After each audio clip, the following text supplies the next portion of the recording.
시청자 여러분 안녕하십니까? 뉴스7 신유만입니다. 이재명 대통령이 결국 이해훈 기획예산처 장관 후보자에 대한 지명을 철회했습니다.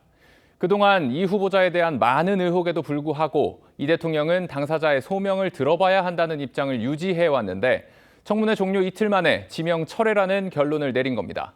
예상외로 신속하게 결정이 내려진 배경과 그 파장까지 지금부터 자세히 짚어보겠습니다. 먼저 최지원 기자입니다. 이재명 대통령은 숙고와 고심 끝에 이해훈 기획예산처 장관 후보자의 지명을 철회하기로 결정하였습니다. 이재명 대통령이 이해훈 기획예산처 장관 후보자 지명을 28일 만에 철회했습니다. 청와대는 각계각층의 다양한 의견을 듣고 국민 평가를 살펴봤지만 국민 눈높이에 부합하지 못했다고 설명했습니다. 안타깝게도 국민주권정부의 기획예산처 장관으로서 국민 눈높이에 부합하지 못했습니다.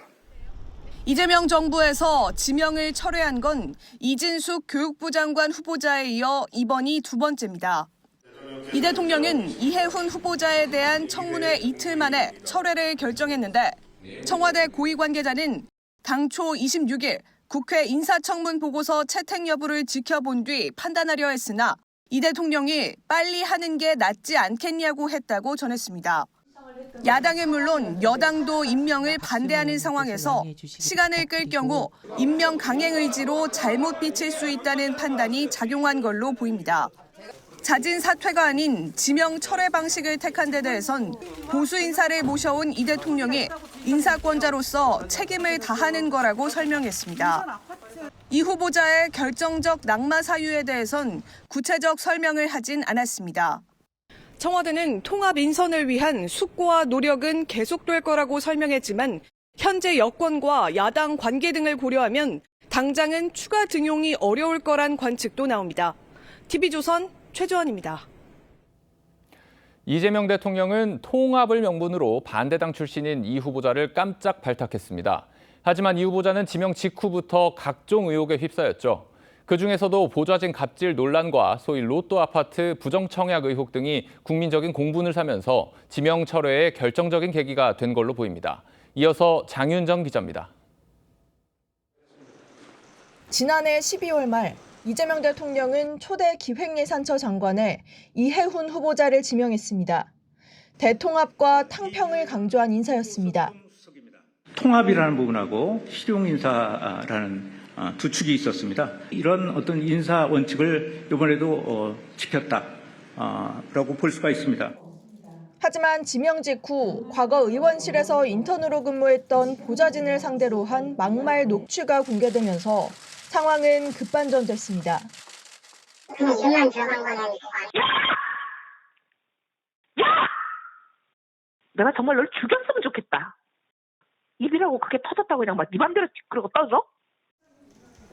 이른바 로또 아파트의 분양을 신청하며 결혼식까지 올린 장남을 세대원으로 포함시킨 사실이 알려지면서 여론은 빠르게 악화됐습니다. 배우자의 영종도 땅 투기 의혹과 자녀의 대학 병역 특혜 의혹까지 불거지면서 여당도 사실상 부정적 기류로 돌아섰습니다.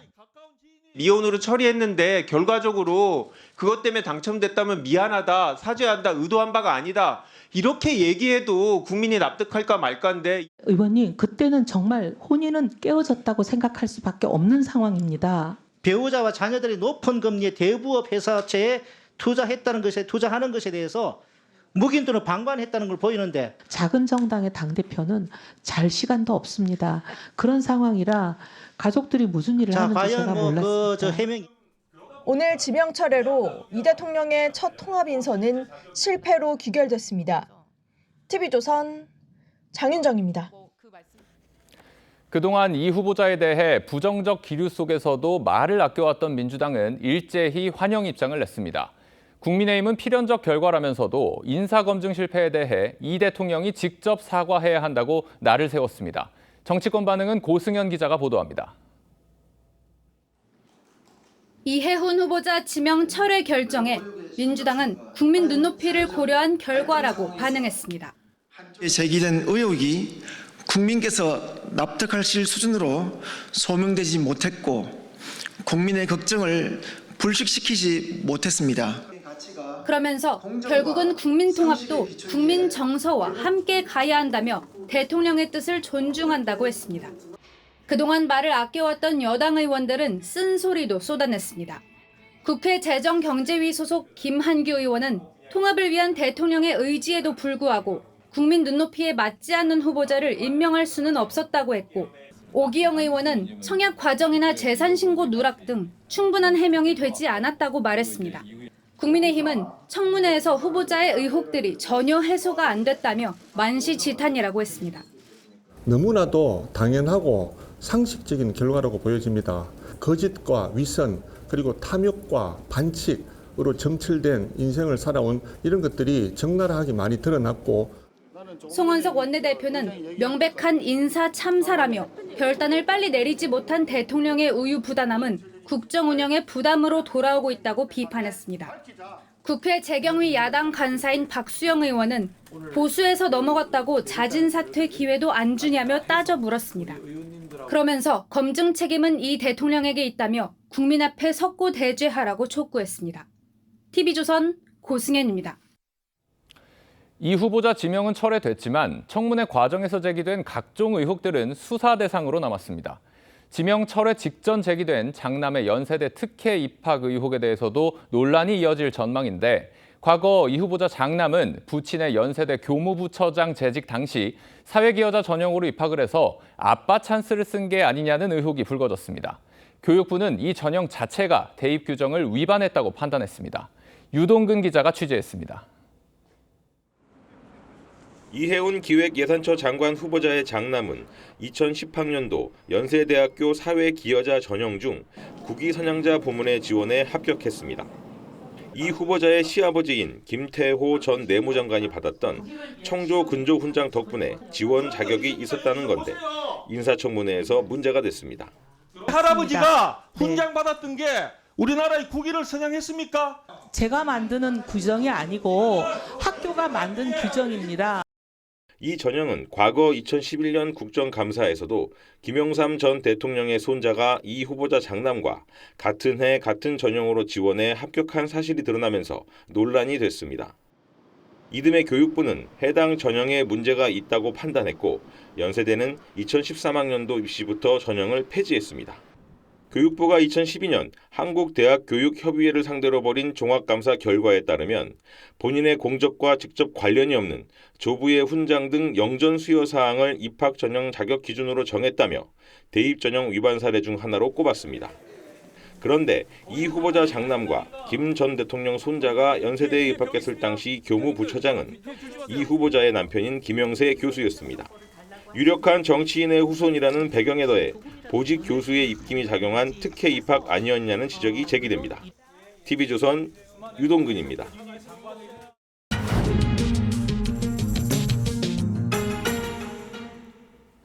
현장 기자들이 정치권 뒷얘기를 전해드리는 뉴스더 시간입니다. 정치부 황정민 기자와 청와대 이해운 후보자 지명 철회 관련 얘기 좀 더 나눠보겠습니다.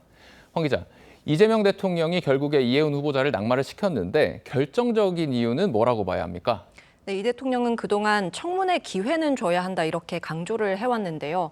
이 청문회에서도 결국 핵심 의혹들이 소명되지 않았다고 판단한 걸로 보입니다. 네. 로또 아파트 청약 논란부터 자녀 입시 비리, 병역 특혜 의혹, 그리고 보좌진 갑질 문제까지 이른바 4대 영린으로 불리는 쟁점이 모두 불거졌죠. 이 자정을 넘겨 진행됐던 청문회 이후에도 상당수 민주당 의원들조차 해명이 상식적으로 납득이 잘 안 된다는 부정적인 평가를 내놨던 게 사실입니다. 이 대통령이 후보자 임명을 강행하는 거는 이 보수 통합이라는 명분에도 맞지 않다 이런 지적도 있었고요. 이런 상황에서 결국 인사권자로서 지명 철회가 불가피했다는 분석입니다. 네. 근데 사실 대부분의 언론들이 주말 동안에는 여론을 좀 지켜보지 않겠느냐라고 예상을 했었는데 네. 이렇게 빠르게 철회 결정이 나오게 된 배경이 뭡니까?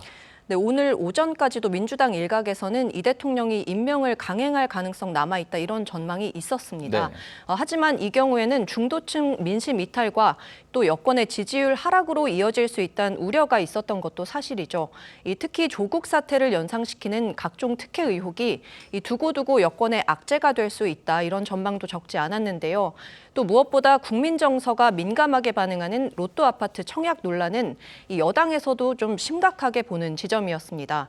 서초구 아파트 청약 과정에서 가점을 높이기 위해서 결혼한 장남을 미혼으로 위장한 거 아니냐, 이런 의혹은 젊은 층이 민감해하는 공정하고도 연결되는 사안입니다. 지방선거를 앞두고 악재가 될 수 있는 이슈를 더는 끌고 갈 수 없다고 판단한 걸로 보입니다.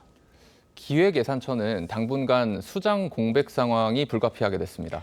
네, 맞습니다. 이 인사 실패 여파를 고스란히 부처가 안게 됐다는 지적이 나옵니다. 네. 이 차관 직무대행 체제로 불가피하게 내년도 예산정책 편성을 이미 시작한 상태인데요. 아무리 서둘러 후임을 발표하더라도 인사청문회를 다시 거쳐야 하는 상황을 고려하면 이 재정 정책 안정성에 대한 우려 커질 수 있습니다. 다른 정치권의 상황도 짚어보죠. 민주당 장경태 의원 성추행 의혹 사건 한동안 진전이 없었는데 다시 좀 이슈로 떠오르는 것 같습니다. 네, 일단 그 피해자 측이 장 의원을 상대로 2차 가해 혐의 고소장을 추가로 제출한 걸로 파악이 됐습니다. 당초 장 의원의 피해자 신원 노출 혐의에 대해서는 제3자의 고발만 있었거든요.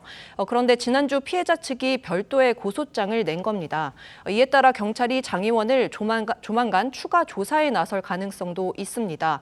당 안팎에서는 다음 달 설 연휴를 전후해서 장 의원 송치 여부 등이 결론 날 거다, 이런 전망이 나옵니다. 그 사건 당시 상황에 대한 추가 대화 상황도 나왔다면서요? 네, 술자리 동석자들의 단체 대화방 내용이 이틀 전 추가로 보도됐습니다. 2024년 10월, 그러니까 사건 발생 이틀 뒤에 피해자가 없는 대화방에서 한 여성 비서관이 성추행 정황을 얘기하자 이 장 의원을 술자리에 부른 남성 비서관이 반박하던 중에 자리가 좁아서 본의 아니게 그랬든 편하다고 그랬든 손 조심해야 하는데 라고 하는 대목이 담겼습니다. 장 의원은 여전히 성추행 사실이 전혀 없었다는 입장이지만요. 당시 술자리 동석자들 사이에선 장 의원 행위에 대해서 뭔가 깨림직해하는 분위기가 있었음을 보여주는 대목입니다. 네. 또 지난주 민주당 윤리심판원이 직권조사를 결정했는데 그 이유는 정확하게는 알 수 없지만 이런 내용들까지 포함해서 모두 들여다볼 가능성이 있습니다. 다만 오는 29일 첫 회의에서 논의가 시작은 되지만 여기서 바로 징계 여부가 결론 나긴 어려울 거란 전망이 나옵니다. 알겠습니다. 황정민 기자, 잘 들었습니다.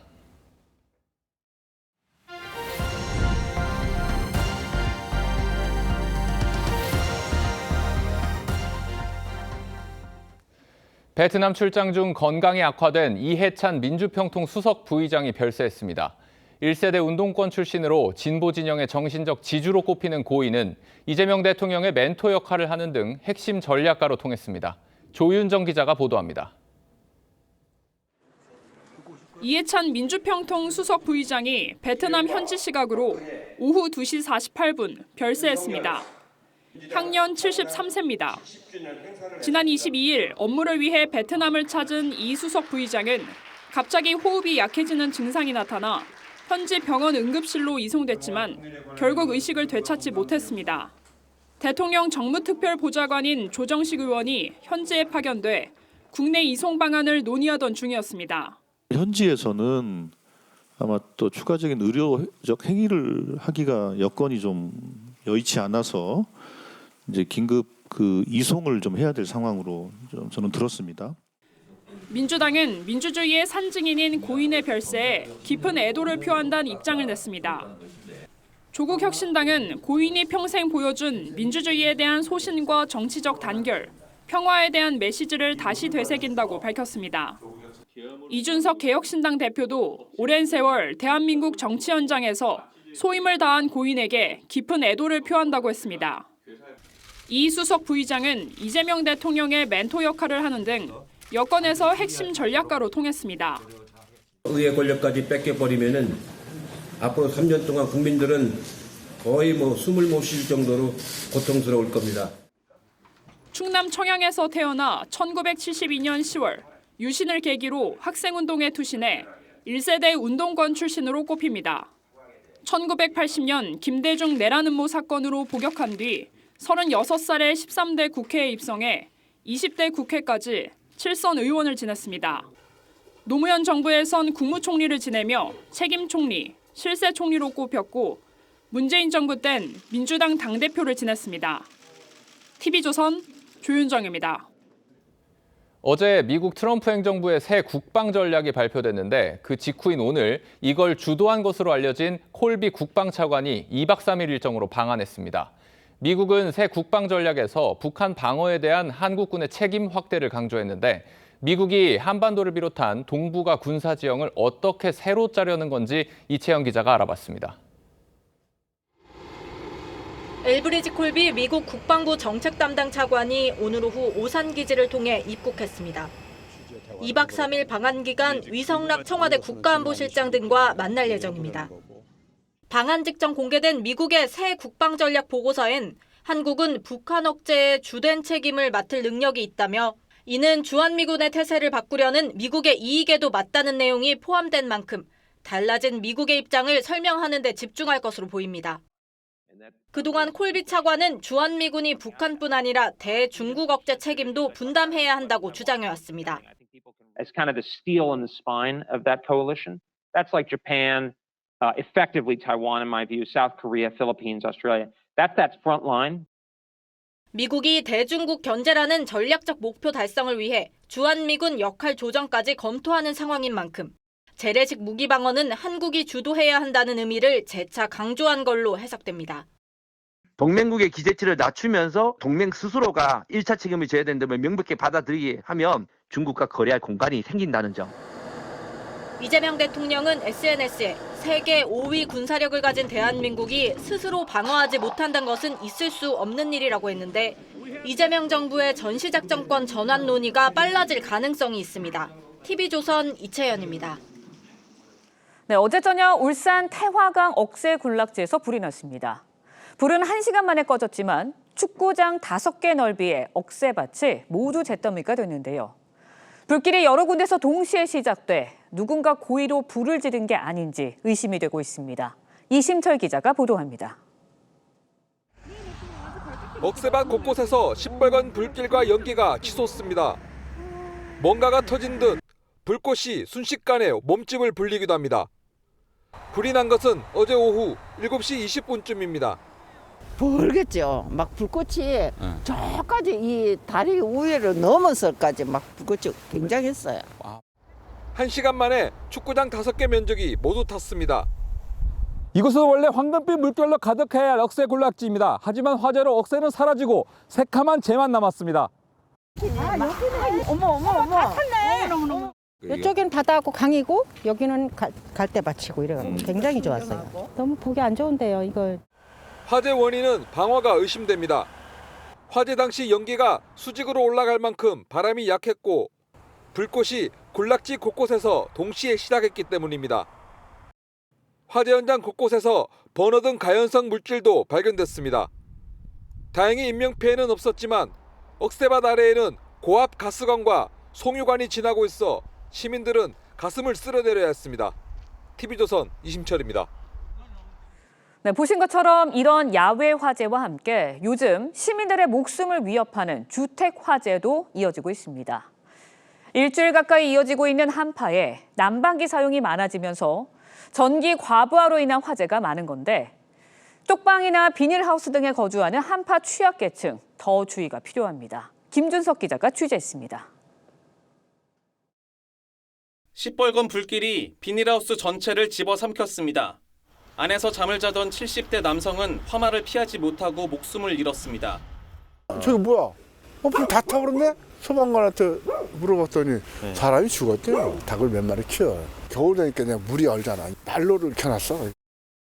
지난달 24일 새벽 대구 수성구의 비닐하우스에서 잠을 자던 70대 남성과 60대 여성의 목숨을 앗아간 화재도 전선에서 불이 시작됐습니다.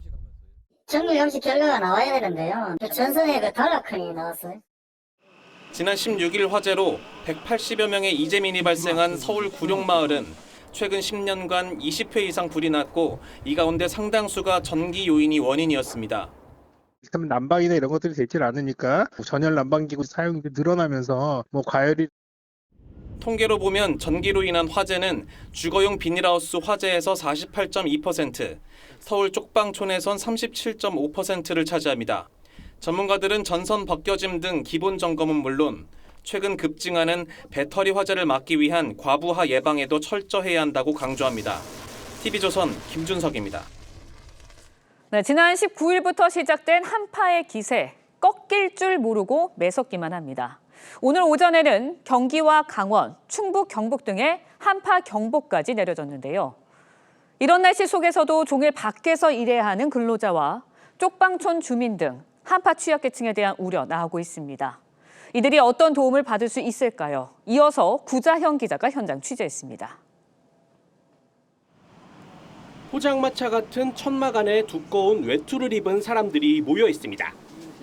온열기 앞에서 따뜻한 커피를 타 마시며 언 몸을 녹입니다. 새벽부터 일감을 구하러 나온 일용직 노동자들입니다. 들어가면 좋죠. 뭐 따뜻하고 또 그 차도 한잔 마시고 이러니까 없을 적에는 강제로 불 떼우고 이랬죠. 여기서 건설 현장의 일은 하루 종일 한파와 싸워야 합니다. 귀마개와 목 덮개, 장갑까지 방한용품으로 중무장했지만 중간중간 몸을 녹일 쉼터가 없으면 1시간도 버티기 어렵습니다. 커피 안 마실 때는 그냥 드시면 물만 들여서 마시고 그래요.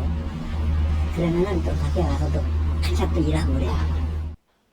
주민 10여 명이 동네 사랑방처럼 앉아 대화를 나누고 있는 이 찜질방도 동행 목욕탕이라는 이름의 한파 쉼터입니다. 난방이 취약한 인근 쪽방촌 주민들이 자주 이용하고 있습니다. 직원들이 얼마나 힘들지 않아요 그거요. 여기도 죽은 일이 있잖아요. 따뜻하게 와서 자고 싶으면 자고. 동행 목욕탕은 서울에만 8곳이 지정돼 있습니다. 인근 주민들은 서울시에서 지급한 이 쿠폰으로 추운 겨울밤을 이곳에서 따뜻하게 보낼 수 있습니다. 천막과 목욕탕, 은행과 편의점에 이르기까지 전국의 한파 쉼터는 5만 곳이 넘는데 국민재난안전 포털 홈페이지에서 확인할 수 있습니다. TV조선 구자영입니다. 한파 속에서도 중국 어선들의 불법 조업 여전합니다. 신안 가거도 앞바다에서 중국 어선 2척이 해경에 납포되는데 어선들이 격렬하게 저항해 우리 해경 1명이 부상을 입었습니다. 박건우 기자가 보도합니다. 어둠 속 바다 위 해경이 중국 어선 2척을 뒤쫓습니다. 등산 준비 중에 있음. 불법 조업 현장을 잡기 위해 그물을 끌어올리는 순간을 기다려 급습한 겁니다. 뒤늦게 그물을 바다에 버리기 시작하지만 불법 조업 증거는 이미 항공기 적외선 카메라에도 고스란히 담겼습니다. 납포 작전은 어제 저녁 7시쯤 전남 신안군 가고도 남서쪽 약 103km 해상 배타적 경제 수역에서 진행됐습니다. 어선 납포 과정에 일부 중국 선원들은 흉기를 들고 격렬히 저항했습니다. 어선 진입 과정에서 경찰 1명이 고속단정으로 떨어져 다쳤습니다. 배가 너무 높다 보니까 너울도 있었고 오토 단장에서 올라가면서 약간 너울에 의해서 뒤로 넘어졌거든요. 불법 중국 어선들은 길이가 수백 미터에 이르고 그물코가 촘촘해 치어까지 싹쓸이하는 범전망으로 우리 어장에 큰 피해를 끼치고 있습니다. 해경은 불법 어획물 1톤을 납수하고 중국 어선 2척을 해경 전용 부두로 압송해 조사를 벌일 방침입니다. TV조선 박고루입니다. 네, 공천환경 의혹 수사 관련 소식 전해드립니다. 김병기, 강선우 의원으로 시작됐던 수사가 확대되고 있습니다. 성관위로부터 수사 의뢰를 받은 경찰이 어제 2023년 강서구청장 공천 당시 민주당 지도부에 있던 현역 의원의 측근으로 전해지는 전 서울시의회 의장의 집을 압수수색했는데요. 경찰은 압수물 분석을 마치는 대로 소환 조사를 진행한다는 방침입니다. 주원진 기자가 전해드립니다. 지난 2018년 더불어민주당 서울시당 신년 할애식, 양모 서울시의회 의장이 발언을 합니다. 서울시의회는 106명 시의원 중에 71명의 민주당 시의원들이 열심히 노력하면서 양 전 의장은 경찰이 확보한 김경시 의원과 당시 민주당 당직자와의 2023년 통화에 등장한 인물입니다. 당시 통화에서 김 씨 의원은 서울 강서구청장 보궐선거 출마를 논의하며 양 전 의장이 A 의원에게 부탁한다며 돈을 잔뜩 달라고 해서 줬다고 말했습니다. A 의원은 현역 민주당 국회의원으로 당시 후보자 검증위에 속해 있었습니다. 경찰은 양 전 의장 자택을 압수수색했고 압수품 분석을 마치는 대로 소환 조사를 진행한다는 방침입니다. 하지만 A 의원은 아직 구체적인 혐의가 드러나지 않았다며 입건하지 않았습니다. 김 씨 의원 측은 금품을 제공한 사실이 전혀 없다고 했고 A 의원은 당시 현역 씨 의원은 공천 원천 배제 대상이라 금품을 받는 건 있을 수 없는 일이라고 해명했습니다. TV조선은 양 전 의장 측에도 입장을 묻기 위해 전화와 문자로 여러 차례 연락했지만 닿지 않았습니다. TV조선 주원진입니다. 네, 요즘 도심 근교에 대형 베이커리 카페 찾으시는 분들 많은데요. 그런데 이런 베이커리 카페가 상속세 회피 수단으로도 악용될 수 있다는 사실 아셨는지요? 국세청이 실태 조사에 나서기로 했습니다. 황재영 기자가 보도합니다. 경기도 파주의 한 5층짜리 베이커리 카페에 사람들의 발길이 이어집니다. 빵을 포장해가는 방문객도 적지 않습니다.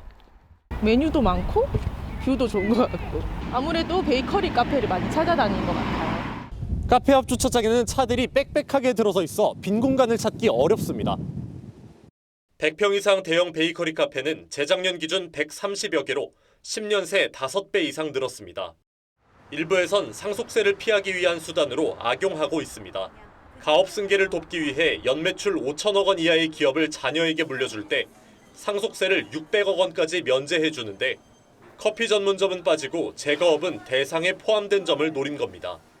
서울 근교의 300억 원 상당 토지를 자녀에게 상속하면 상속세를 136억 원 넘게 내야 하지만 대형 베이커리 카페를 운영하면 한 푼도 내지 않아도 됩니다.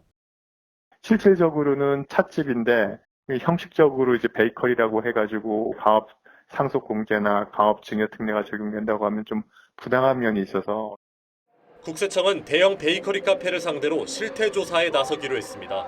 업종을 위장하거나 실제 경영을 하는지 등을 집중적으로 들여다볼 계획입니다. 국세청은 탈세 혐의가 확인되면 세무조사를 진행하고 제도 개선도 추진한다는 방침입니다. TV조선 황재영입니다. 네, 삼성전자 이재용 회장이 임원 세미나에서 자만할 때가 아니다, 마지막 기회라는 표현까지 써가며 체질 개선을 주문했습니다. 삼성전자가 역대급 실적을 내고 있는 가운데 나온 메시지여서 주목이 되고 있는데 고 이건희 선대 회장의 샌드위치 위기론도 강조했다고 합니다. 서영애 기자가 보도합니다. 자만할 때가 아니다. 경쟁력을 회복할 수 있는 마지막 기회다. 이재용 삼성전자 회장이 삼성 임원 세미나에서 경고 메시지를 내놨습니다. 삼성다운 저력을 잃었다며 사직생의 각오를 공개적으로 주문한 지 1년 만입니다. 반도체 슈퍼사이클과 맞물려 지난 4분기 영업이익 20조 원을 기록하며 역대 최대 실적을 올렸지만 삼성의 앞길이 순탄치만은 않다는 위기감에 섭니다.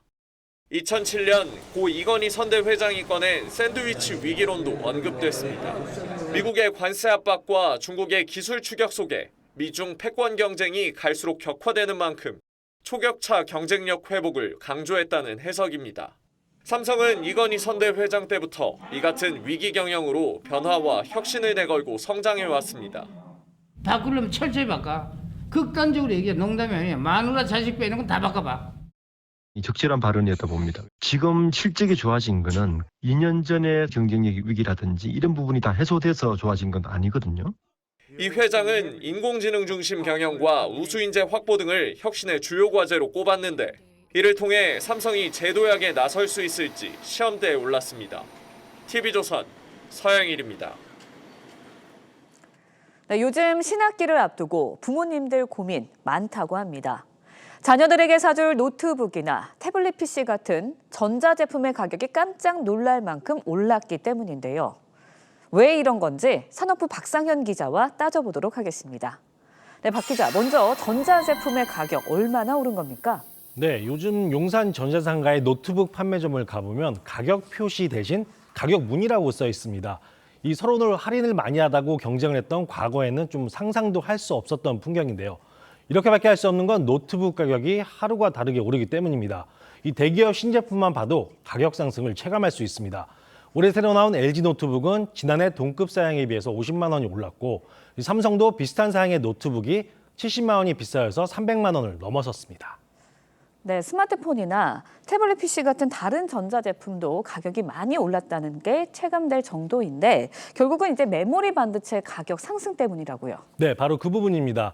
요즘 거의 모든 전자제품에는 메모리 반도체가 필수로 들어가는데 그 가격이 무섭게 오르고 있습니다. 이 대표적인 메모리 반도체인 D램 가격은 지난해 1월 1.35달러에서 1년 만에 7배가량 올랐습니다. 이 또 PC에 주로 사용하는 DDR5의 경우 지난해 8월 16만 4천 원에 원래 구입이 가능했는데 올해 들어서 77만 원으로 5배 뛰었습니다. 쉽게 말해서 PC에 D램 2개를 넣을 때 32만 원에 가능했던 가격이 이제는 D램 값만 150만 원 가까이 줘야 하는 그런 상황입니다. 네, D램 구하기가 하늘의 별 따기라는 말이 빈말이 아니다라는 생각이 드는데요. D램 가격이 너무 오르다 보니까 웃지 못할 일도 벌어지고 있다고요. 네, 맞습니다. 말 그대로 D램 확보 전쟁입니다. 예전 같으면 그냥 버렸을 구형 PC에서 D램을 따로 빼서 보관하는 경우도 늘었고요. 이 중고 시장에서도 D램이 올라오면 바로 팔리는 그런 상황입니다. 심지어 일부 사이트에서는 구형 D램을 신형 케이스에 넣어서 마치 새 것처럼 파는 이런 사기 수법까지 등장했습니다. 이 노트북을 살 때 D램을 무료로 업그레이드해주는 행사도 이제는 더 이상 찾아볼 수 없습니다. 네, 사실 D램이라는 게 그렇게 귀한 부품은 아니잖아요. 쉽게 구할 수 있는 흔한 반도체였는데 왜 이렇게 가격이 오른 건가요? 요즘 알고 있는 AI 열풍 때문인데요. 이 AI 열풍 때문에 AI 가속기에 들어가는 고대역폭 메모리 HBM이 귀한 몸이 됐다는 얘기는 좀 많이 들어보셨을 겁니다. 바로 이 HBM이 D램 가격 상승의 가장 큰 원인입니다. HBM은 D램 여러 개를 쌓아서 만드는 제품인데 AI 열풍으로 HBM 수요가 늘어나서 다수의 D램이 여기에 투입되고 있습니다. 일반 D램보다 HBM이 수익성이 훨씬 좋다 보니까 반도체 회사들도 기존에 있던 소비자용 D램 생산 라인까지 이렇게 HBM으로 전환하고 있습니다. 결국 수요는 크게 늘었는데 공급은 오히려 줄다 보니까 가격이 오르는 게 당연한 일이 됐습니다. 네, 전자제품 가격이 오르다 보면 물가에 부담이 될 수밖에 없는데 앞으로 D램 가격의 전망 어떤가요? 일단 쉽게 설명을 드리면 당분간 D램 가격이 떨어질 가능성은 낮아 보입니다. 이 시장에서는 올해 1분기에만 D램 가격이 50% 이상 오를 것이라고 전망했습니다. 그래서 빅테크들까지 앞다퉈서 D램 사재기에 나서고 있는 상황입니다. 결국 D램 포기 현상이 당분간은 더 심해질 것이라는 전망입니다. 여기에 반도체 기업들이 생산을 늘리기 위해서 설비를 늘린다고 해도 그 시간이 오래 걸립니다. 또 메모리 반도체는 과거 몇 차례의 치킨 게임을 통해서 현재는 삼성전자와 SK하이닉스, 마이크론 등 대형 회사가 사실상 독점하고 있는 형태로 자리 잡았기 때문에 신규 진입도 쉽지만은 않습니다.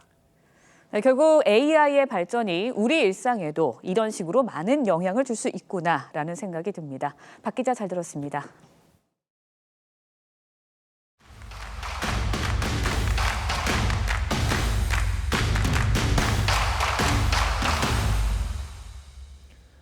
우리 사회의 정책과 제도를 살펴보고 혁신을 고민하는 연중기획 달리자 대한민국 시간입니다.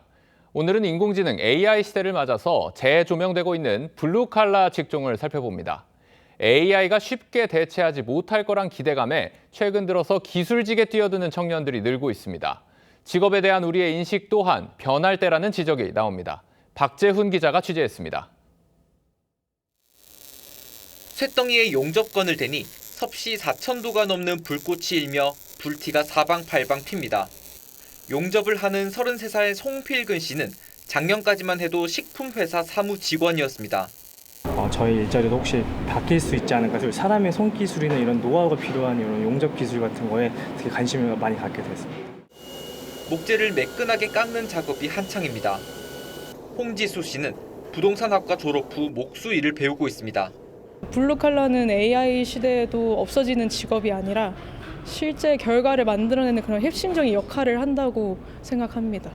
서울시 기술교육원에 입학하는 청년들은 해마다 늘어 자동차 기술의 경우 입학생 절반 이상이 20, 30대입니다.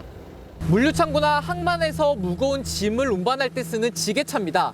이곳 교육생들은 대부분 지게차 운전 기능사를 따고 취업 전선에 뛰어듭니다. AI 시대엔 대기업 같은 간판보다 전문 기술 하나가 더 경쟁력을 갖출 거란 기대 때문입니다. AI 시대에도 이 기술 훈련을 찾고 기술적으로 자신의 미래를 던지고자 하는 젊은이들이 많아질 거라고 생각합니다.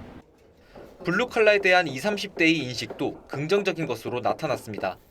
기술직에 대한 뿌리 깊은 편견을 없애고 땀의 가치를 존중하는 인식이 확산돼야 한다는 지적이 나옵니다. TV조선 박재훈입니다. 개강을 한참 앞둔 요즘 대학가에 때 아닌 원룸 쟁탈전이 벌어지고 있습니다. 빈방 찾기가 하늘의 별 따기고 월세는 천정부지로 치솟고 있습니다. K컬처의 인기로 외국인 유학생이 폭증해서 그렇다는데 흥미롭게만 볼 문제도 아닌 것 같습니다. 윤서아 기자가 보도합니다. 서울 대학가의 한 원룸촌. 건물마다 임대문이 안내문이 붙어 있지만 막상 물어보면 남은 매물이 없다는 답이 돌아옵니다. 지금도 방이 나간 상태에 방이 별로 없어요, 보여드릴게요. 하루라도 늦게 오면 올수록 방이 없는 거죠. 원룸 월세도 덩달아 뛰고 있습니다. 서울 주요 대학가 평균 월세는 1년 새 10% 가까이 올라 보증금 1,000만 원에 월 70만 원 선, 관리비까지 더하면 사실상 100만 원에 육박합니다. 학생들은 학교에서 뚝 떨어진 곳까지 발품을 팔기 일쑤입니다. 월세가 계속 비싸지고 찾는 사람은 더 많고 학교 근처보다는 지하철역 한두 정거장 떨어져 있거나 아니면 걸어서 한 30분 정도 걸리는 그런 데로 가는 것 같습니다. 이렇게 대학가 원룸이 귀한 몸이 된 건 K컬처 열풍을 타고 해외 유학생들이 크게 늘었기 때문입니다. 지난해 기준 외국인 유학생 수는 약 18만 명으로 4년 만에 50% 넘게 늘며 역대 최대치를 기록했습니다. 특히 원화 가치가 떨어지면서 자금 부담이 줄어들다 보니 일단 매물부터 선점하고 있습니다. 달러가 오잖아요, 애들이. 그러니까 환율 때문에 원화 가치가 낮으니까 싸죠. 한 30%. 한국 애들은 비싼데 외국 애들은 그냥 그렇습니다. 해외 유학생에 밀려 우리 대학생들은 고시원을 전전하는 등 주거의 질이 갈수록 낮아지고 있습니다. TV조선 윤서입니다. 네, 미국 미네소타주에서 이민 단속 요원 총격에 의한 사망 사건 또다시 발생했습니다. 이번 달 들어서만 벌써 두 번째인데 이민 당국은 무장 시위자에게 방어 사격을 한 것이라고 해명하고 있지만 비무장 상태였다는 주장이 나오면서 진실 공방으로까지 번지고 있습니다. 백대호 특파원이 보도합니다. 이민 단속 요원들이 한 남성을 제압합니다. 그러다 총성이 울립니다. 현지 시간 24일 미국 미네소타주에서 이민 단속 요원이 쏜 총에 맞아 30대 남성이 숨졌습니다. 지난 7일 30대 여성이 총에 맞아 사망한 지 17일 만입니다.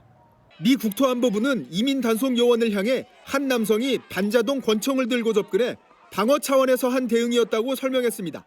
I don't know of any peaceful protester that shows up with a gun and ammunition rather than a sign. 트럼프 대통령도 SNS에 장전된 총과 탄창 2개가 추가로 있었던 게 무슨 의미냐며 단속 요원의 정당 방위를 주장했습니다.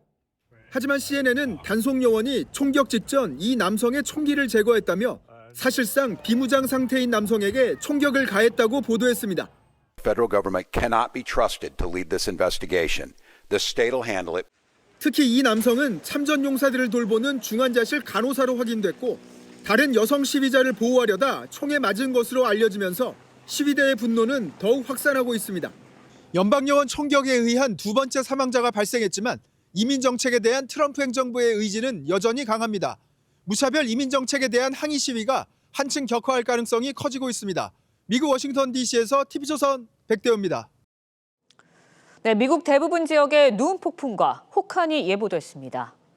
미국주의 절반에 가까운 22개 주에 비상사태가 선포된 건데 먼저 폭풍이 휩쓸고 간 텍사스 등엔 전기가 끊겼고 13,000편의 항공기 운항도 취소됐습니다. 이채림 기자입니다. 자동차가 눈구덩이에 빠져 있습니다. 한 남성은 도로에 멈춰선 트럭을 밀고 있습니다. 제설차가 눈을 치우며 달리지만 쏟아지는 눈에는 역부족입니다. Got snow on top of the compacted on top of the what ice fell yesterday, and then when we do get to that, it stopped snowing here for a while. But once it starts snowing again, we're back to square one. 눈폭풍은 현지 시간 23일 텍사스와 오클라호마주 등 미국 남동부 지역을 먼저 덮쳤는데 14만 가구는 전기도 끊겼습니다. 폭풍은 북상하며 25일 워싱턴 DC와 뉴욕시를 포함한 동북부를 강타할 걸로 예보됐습니다. 미 기상청은 최근 30년 새 가장 심한 한파도 동반된다면서 미네소타주는 영하 40도 안팎으로 떨어질 걸로 내다봤습니다. 주말 사이 미국 전역에서 13,000편의 항공기 운항이 취소됐고 워싱턴 DC의 관공서와 대부분의 학교들도 25일까지 문을 닫기로 했습니다. 30cm의 눈이 예보된 뉴욕시는 예정돼 있던 보궐선거도 연기했습니다. 고립을 우려한 시민들이 물과 식료품 등을 사재기 하면서 마트 매대는 텅 비었습니다. Just getting food, some canned goods, some frozen foods. Hopefully the storm doesn't take the electricity, the power out. That's my biggest concern with the baby. 당국은 전체 인구의 3분의 2에 달하는 2억 5천만 명이 눈폭풍의 영향권에 들 걸로 추정했는데 22개 주에서는 비상사태를 선포했습니다. TV조선 이채림입니다.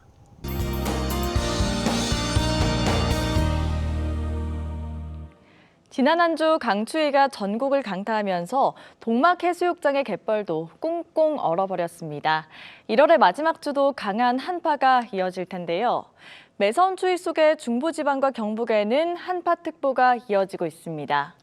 이번 주에도 서울의 아침 기온은 영하 10도 안팎으로 시작하겠고요. 한낮에도 영하권에 머물겠습니다. 자세한 내일 기온을 보시면 서울이 영하 9도, 춘천은 영하 14도, 대전 영하 8도, 광주는 영하 5도로 시작하면서 평년 기온을 밑돌겠습니다.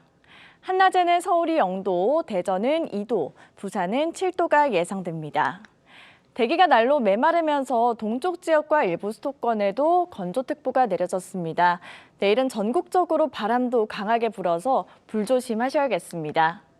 내일 전국 하늘에는 대체로 구름이 많겠고요. 밤부터 충남 서해안과 제주에는 눈이 내리기 시작하겠습니다. 주말부터는 조금씩 평년 기온을 회복하면서 긴 한파가 물러가겠습니다. 날씨였습니다. 1월 25일 일요일 뉴스7 마칩니다. 시청해주신 여러분 고맙습니다.